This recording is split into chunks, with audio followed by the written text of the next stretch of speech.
So as you know, I've been having a lot of difficulty with this project, and that's why I brought you on board, because I have all the information.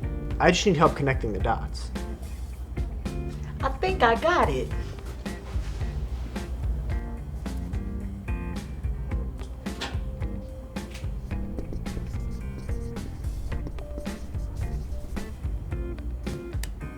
It was a puppy.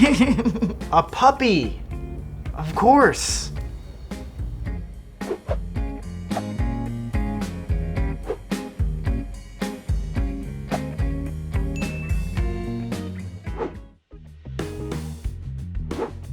Leslie, I think we need to rethink our strategies here. Why? We're already ahead of a competition. We got our lead when our numbers were a lot lower. Trust me, I'm in finance. I know numbers, and that's what we have here, a game of numbers. That's what you finance people always say. I don't think this is a game of numbers here.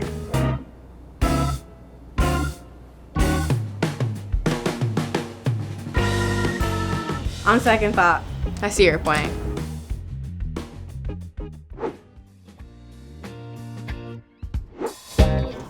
It's unbelievable how the buyer can switch the design on the quarter pallets just a week before we launch. Yikes. Unbelievable. How do you run a business like that? Yeah, like he's running a circus.